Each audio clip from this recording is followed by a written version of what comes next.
Hey fellow comrades, welcome back to more Gold Wi-Fi second generation. That's right. This is gonna be a match against somebody. His in-game name is really not a name, so I'm not gonna pronounce it. I'm gonna leave his link in the description. You can go check him out. He's making some Wi-Fi bells, but I want to make some stuff clear. I'm playing by a certain list of rules that was made in the time where I was gone, and they updated me on this, and I wanna personally thank the person that made it. Not sure who you are, but if you're watching this video, please let me know so I can put you, just credit you all around, because you definitely deserve it. I want to thank you for taking the time and effort. You can go check out the list of rules he made. I never used tier as well. I believe there were 2 people that made this. I'm not sure. I'm not going to be guessing anymore, but you know, you can either accept or you can reject the whole thing. And no reason to hate. Like I said before, you can either accept or just play by your own rules. But there is no never use concerning smoke and second generation, so having one is definitely great. Let's go straight to it, shall we? Kadabra versus Gyarados. I'm gonna predict him to go for something like Zap Cannon, because I faced Gyarados and it's actually a pretty famous Pokemon when it comes down to underused tier matches. But he actually switches out to Victreebel. Pretty bad for my Quagsire. I'm gonna need to switch out to Hellhound, predicting the the Sleep Powder or a possible Giga Drain. I can take both, so Hellhound is an easy switch. He's not gonna Sludge Bomb this early in the match. Plus, considering that I do have the berry, I can easily switch at least once safely without worrying too much. So I'm in a good position. I'm gonna overpredict because I feel like this is a good position to overpredict. Sludge Bomb is not gonna. It doesn't look like a solid one hit. So he's gonna switch out. He's not gonna risk it.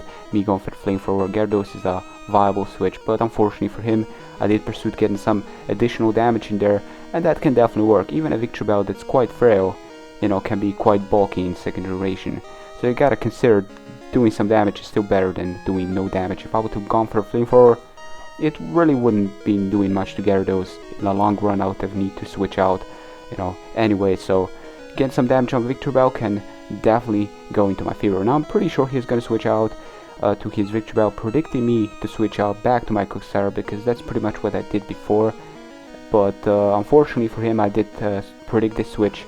I did call it out, and he did make this move. Now Kadabra looks pretty okay.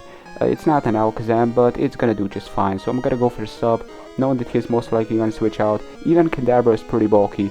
I mean, it's not that bulky, but I believe his defense is around 158. His special defense is a bit more than 230, and he's got some respectable defense.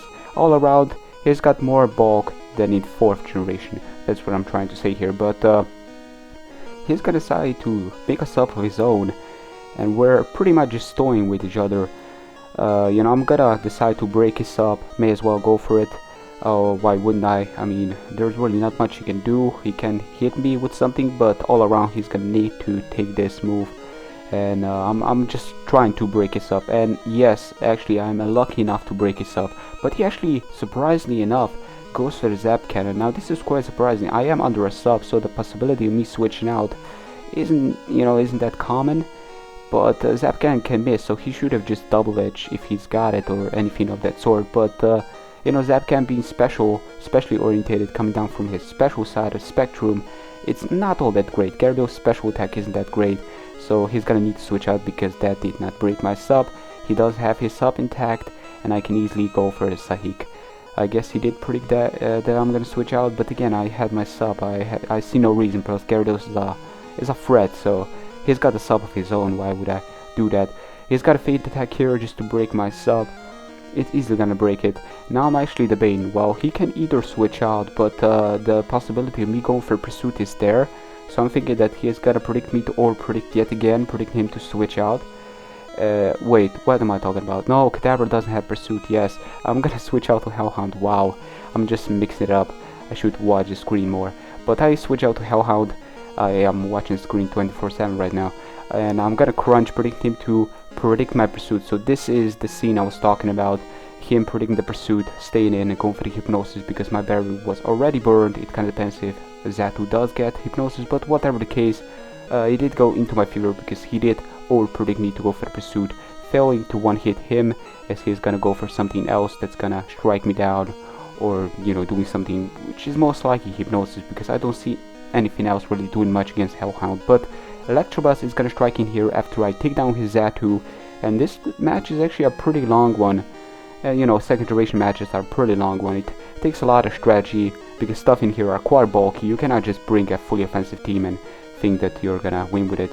Plus, what's really a fully offensive team in here where stuff are just so bulky and so powerful at the same time? But you know, you gotta think a bit, because Earthquake is not gonna be a solid hit. It's gotta be a solid 2-hit, that's for sure, but I'm just gonna go for Earthquake. Don't wanna go for Toxic because he can switch out to Victor Bell and try to sleep out on me, being that he is faster than me, I believe. Victor Bell is faster than my Nidoqueen. I may be wrong here now that I think about it, but how much base speed does Victor Bell have? I believe it has got around... No. I may be mistaken. I believe I made a mistake. I believe Nidoqueen can outspeed Victor Bell, and I believe I should have gone for... Yeah, I should have think about that a bit more. I Lovely Kiss predicting the switch to Gyarados. That's why I didn't Toxic. If I would predict the Gyarados, I would have definitely Toxic there. But I actually missed, so 75% miss tend to happen. It's part of the game, you have to deal with it. But now I'm gonna switch out to X-Champ. He's gonna go for the sub, I'm gonna go for Rock Slide. Unfortunately, this 90% accuracy move is gonna miss, as he actually hits Hydro Pump all the time. This Gyarados is actually a trollish Pokemon, I swear to God. He hits Zap Cannons all the time, he hits Hydro Pumps all the time, he gets crits on top. Shiny Gyarados, I cannot handle it. It is a threat like no other. And that crit right there, did it matter? Yeah, it did, because the Gyarados is a threat. His team, Electabuzz, I'm still not too sure what else he's got. I know Victor Bell, Kadabra can handle it, and Electabuzz, you know, I can still recover with Kadabra, still having that decent, you know, at least some decent bulk to take his T-Bolts and go from there. But for now, unfortunately, I'm gonna need to take this bait. Hydro Pump is easily gonna take me down, and it's kind of funny to see that Gyarados is actually a big threat in underused, even after being reliable more on the special side when it comes down to his lack of special attack. But it actually still works, surprisingly, even after stuff being quite bulky in here. But I'm gonna go to Kadabra.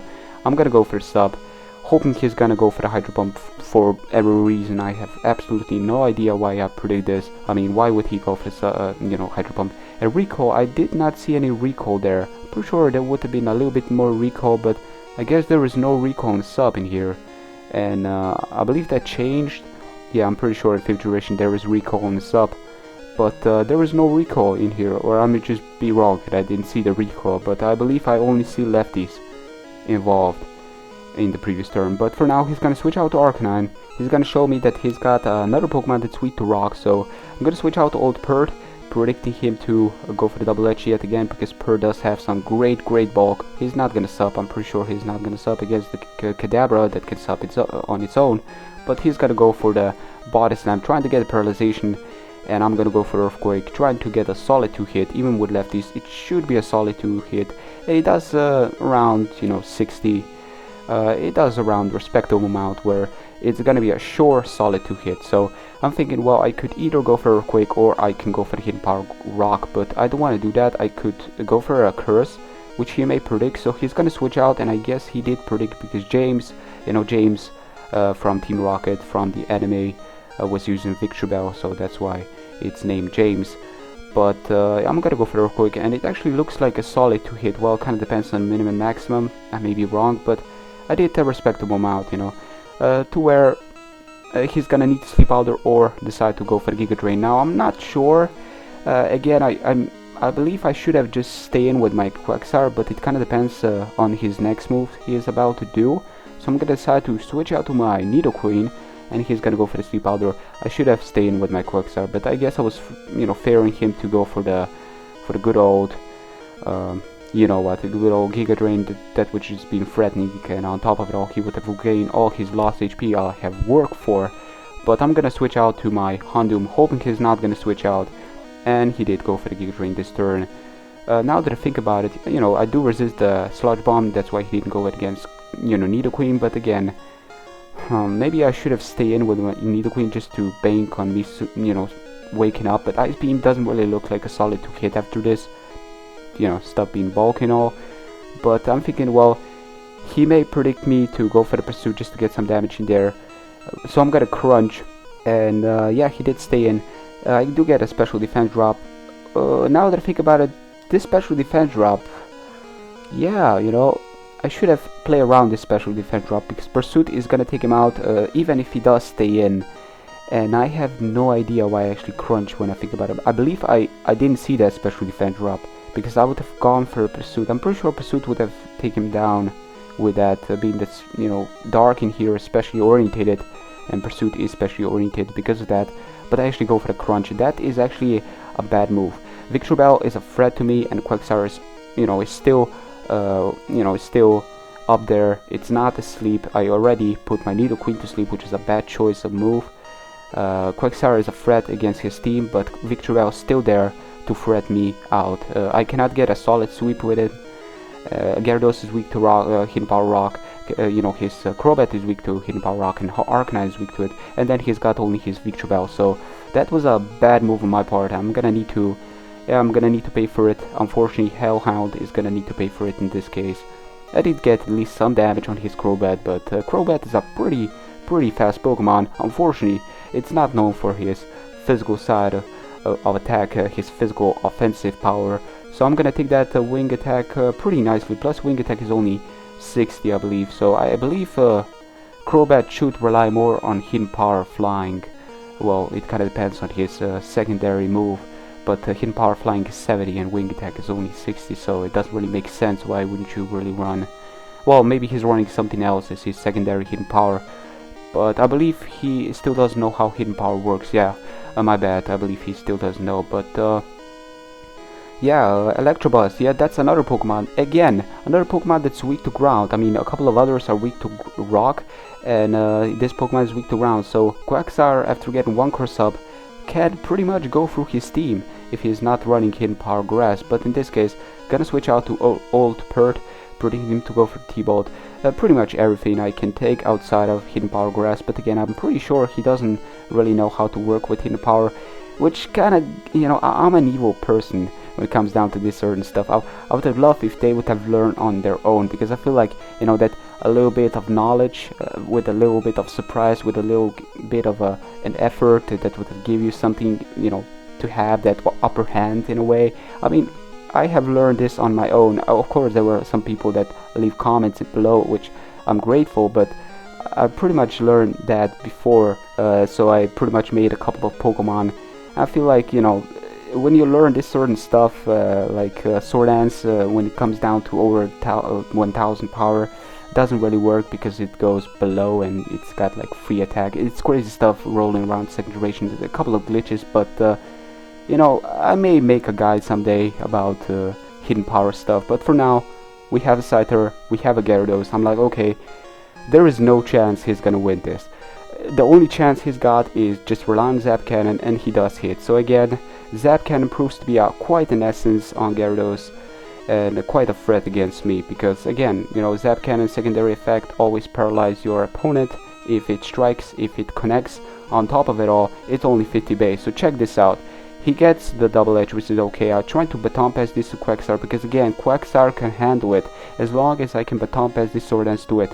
But unfortunately, check that out. Crazy stuff, 2 paralyzes in a row. He gets 2 Zap Cannon connects, 2 of them, and on top of it all, I get 2 para in a row. That is crazy. But you know, I'm really not that unlucky person when it comes down to Pokemon Wi-Fi Battle. I know lots of people, majority of them, tend to say I'm really unlucky when it comes down to Pokemon Wi-Fi Battle. I'm the unluckiest person. They all say that, but I'm really not. I'm actually a lucky person, but when it comes down to second gen, I don't know what, but I'm not as lucky as I'm in 5th gen, but I'm still not that unlucky. It's just that this battle really, when it comes down to this stuff, you know, if you're playing with Zap Cannon, you may just as well connect, you know. You're already playing with something that can miss. 50-50, what can we do? He's gonna go for the sub, trying to scout. I do have Hidden Power Rock, you know, that rock ground combination in second generation.